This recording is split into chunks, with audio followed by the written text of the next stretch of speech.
is. It is what it is. Back in the building, blessed to be able to be who I am. I just wanted to make a quick update, acknowledge some motion, acknowledge a need for all of us to really keep the main thing the main thing. It's so easy to get caught up in the hustle. It's so easy to get caught up in the work, right? It's easy to get caught up in all the time that you're investing in your craft, in your love, in your hustle, in that thing. But don't overlook the fact that if you really want to run a marathon, you got to keep running. And if you have anything in your life, a mountain that's so big that you have to recover a week, a month, maybe even years at a time, it's not for you.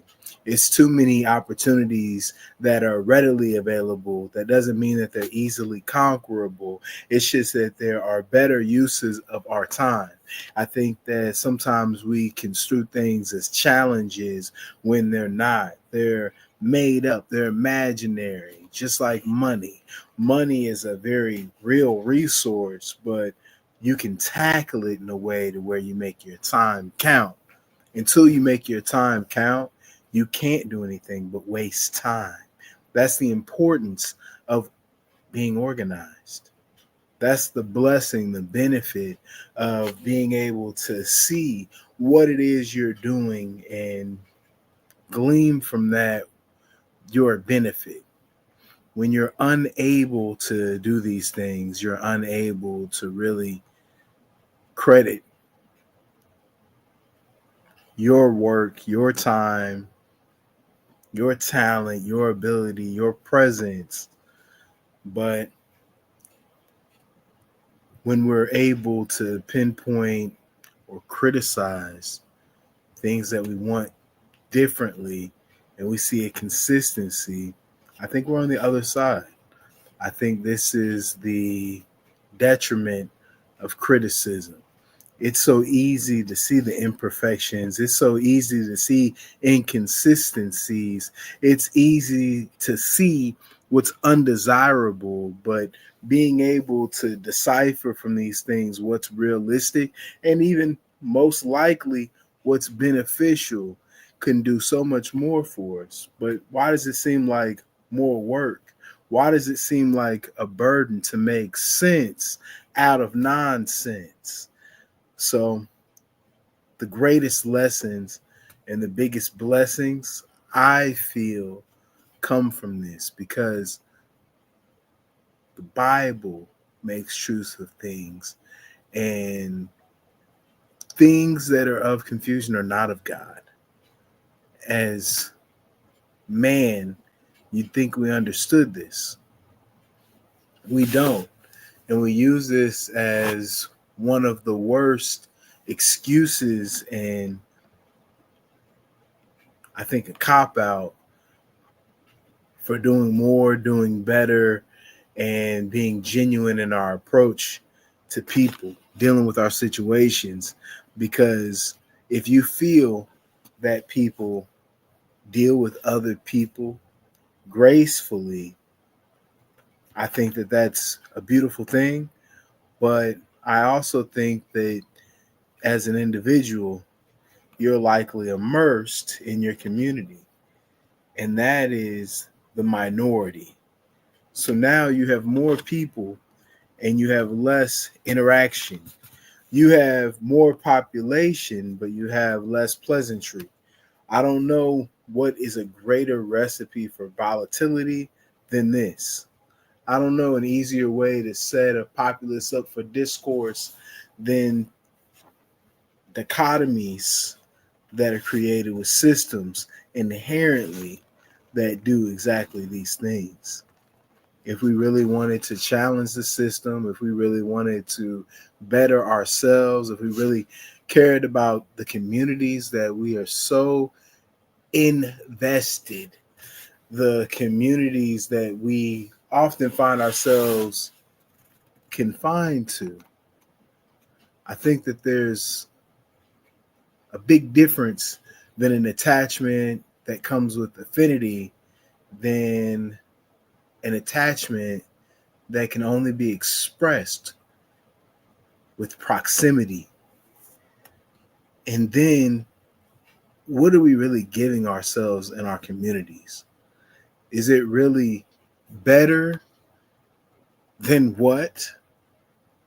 And oftentimes, I think that there are several communities that over deliver, but the majority of our communities do not. And I am speaking of all communities.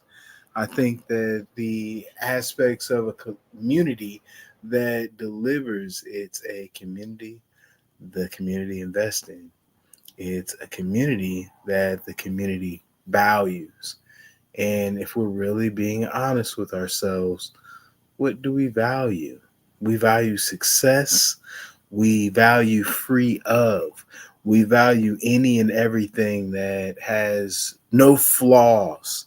We love things that are perfect, things that are raw and need no improvement, things that come to us as they are and speak for themselves, things that are so pure, they're incorruptible. Yet, what do we see on our news channels? What do we see in mainstream media? Do we really see people going out of their way to cause harm or detriment to people in their lives or themselves? Or do we find violations and things that are distasteful and the media proffers a narrative that often makes us dislike people that we should be celebrating? It forces us to dislike people that otherwise could be celebrating us. It causes us to dislike people that we have no relationship. It causes us to discredit people that we never get an opportunity to have an association. All we do with this news and these facts is an effort of disassociation.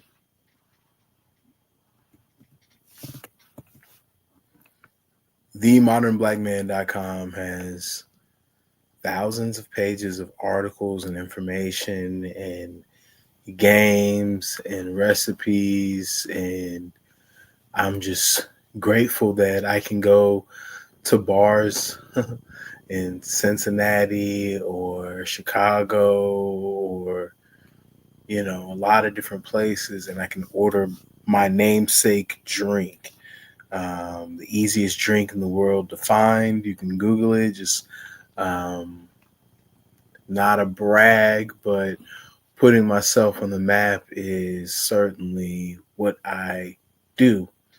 Understanding that it's not about me. There's nothing special in me. Everything that's special around me is in the experiences that I have around the world, not being limited to a small locale or location. I hitched the wagon and I decided to do my thing in the Lone Star State. And I think it's been all for the better as far as the platform, the media, and now instead of my travels exclusively being on the East Coast and Caribbean, really getting into the West and the States, really getting to the West Coast and getting to new ground, understanding that America is evolving and growing and changing, and the complexity of things are changing with it. Being able to see that firsthand in different communities and many communities, being able to put my fingerprint on them means more to me than anything else. I'm extremely grateful, I'm thankful, and humble to be a part of that. With that being said, we document this and interview different people from all over the world, whether it be Cuba, Compton, DC, Chicago, Texas, wherever it is. And it is vetted information that can be verified and stories that you don't always see on mainstream media. So being able to lead that charge and be in this position for this long means a lot to me. I just recorded and published my 300th episode on the podcast. So again, there were days within the first 100 episodes where this podcast was popping. I was the fastest growing podcast on the East Coast at one point. And now I want to get that fire started again. And I want to have meaningful conversations with people in my neck of the woods. So please visit themodernblackman.com. You can actually listen to the podcast, read the blog, and watch episodes of the vlog like this all in one space. And until the next episode, peace.